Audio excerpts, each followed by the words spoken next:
Are you a pig? Are you a pig? Yes? Yes? Are you sure? Are you sure? Excuse me? Are you hungry? Are you hungry? Are you hungry? Are you hungry? Are you? Yes? Okay then. Do you want to go eat some food?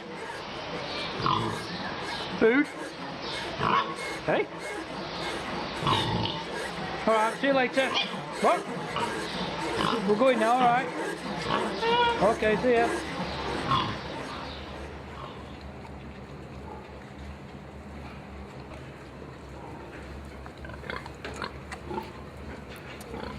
The face and arms of a child were mangled, thereby causing the child's death.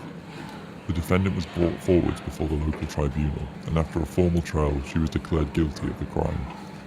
True to eye for an eye justice, the court sentenced them first to be maimed in her head and upper limbs, and then to be hanged. A professional hangman carried out the punishment in the public square near the city hall.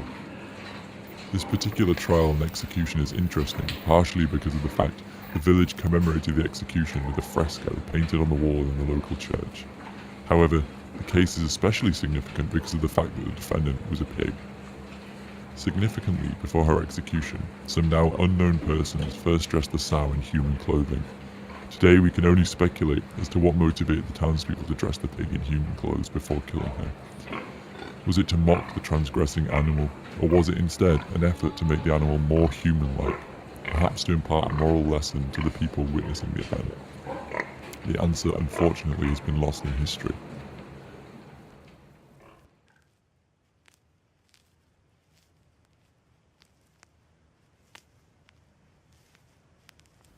As recently as 1906, animals could be arrested, tried, convicted, and executed like any other members of the household.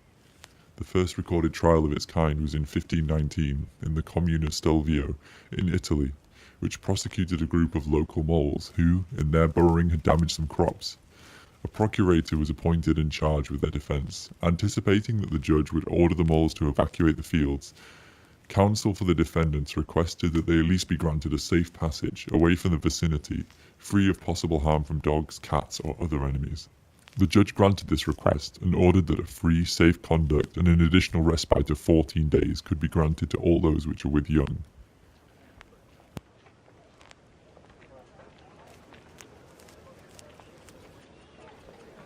In 1750, a man was sentenced to death for engaging in an act of bestiality with a she-ass, but the animal was acquitted on the grounds that she was the victim of violence and had not participated in her master's crime of her own free will.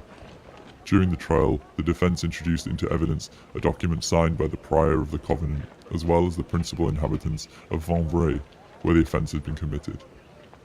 The certificate stated that they'd known the she-ass for 4 years and that during the time she'd been virtuous and well behaved, never involved in scandal, and, in word and deed and in all her habits of life, a most honest creature.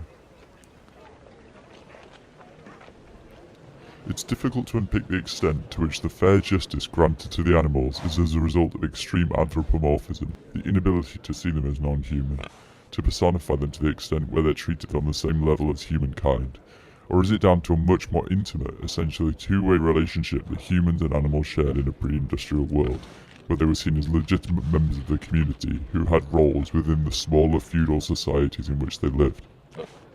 Where pigs would frequently act disrespectfully, grunting, squealing, and trying to poke their noses through the bars of the prisoners' box. Disorderly conduct of this kind often told against them in their sentencing. An animal that remained quiet during the proceedings would, on the other hand, receive a certain measure of consideration for its demeanour.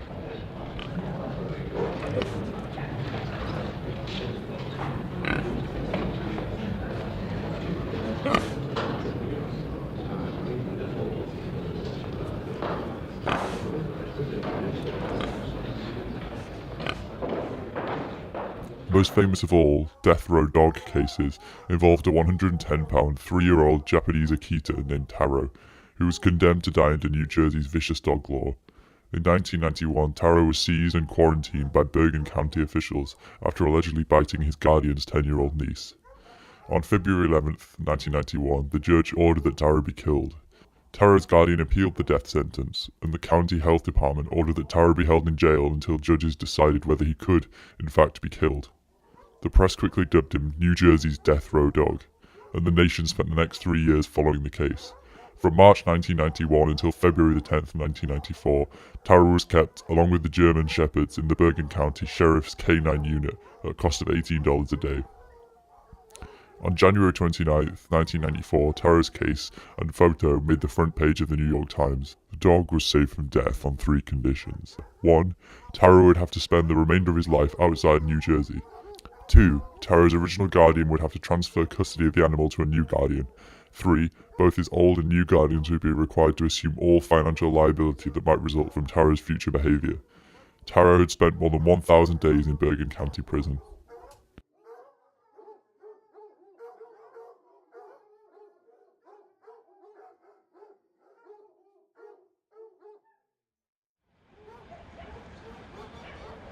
In 2011, a British wildlife photographer, David Slater, left his camera unattended in a wildlife reserve in Indonesia. A crested macaque, Naruto, allegedly took several photos of himself with Slater's camera.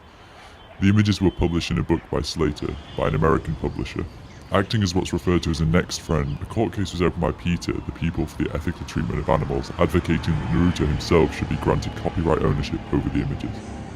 Affirming the district court's dismissal of claims brought by a monkey, the panel held that the animal had constitutional standing but lacked statutory standing in order to claim copyright infringement of photos known as the monkey selfies. In 2017, in September, both PETA and the photographer agreed to a settlement in which Slater would donate a portion of future revenues on the photographs to wildlife organizations. In April 2018, after 7 years, the court ruled that animals could not legally hold copyrights and expressed concern that PETA's motivations had been to promote their own interests rather than to protect the legal rights of animals. Has not the medieval courtroom been displaced by the animal shelter? Have not the rack and gibbet been displaced by the clinically painless euthanasia dispensed by lethal injections and vacuum chambers? Nowadays, instead of being executed for crimes committed against humans, animals are far more likely to be executed silently, invisibly, without advocates for such crimes as homelessness and aggression. One writer suggests that the decline in these kind of trials was due to a rise in humanitarianism. Another attributes it to increased urbanization, whereby humans become more removed from the regular encounters we had with animals. The shifting role of animals away from the everyday, away from our habitats into farms, zoos and abattoirs, prevents us from possessing direct empathy.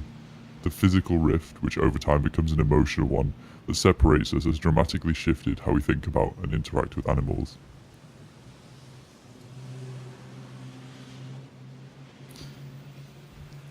The once codependent relationship we shared has become one of unbridled utilitarianism.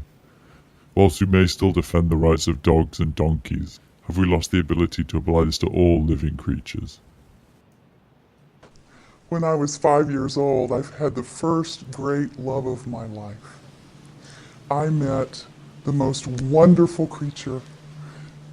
He was a lot bigger than me, because I was only this big.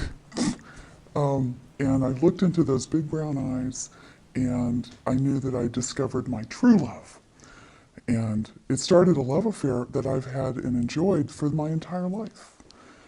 That's right, I'm an animal lover. I have a passion for animals, and what I love is that I know that I'm standing here before you with my heart in my hand, literally, because I'm going to tell you a story that you may have trouble understanding or relating to, but if you love animals, I'm betting that you will.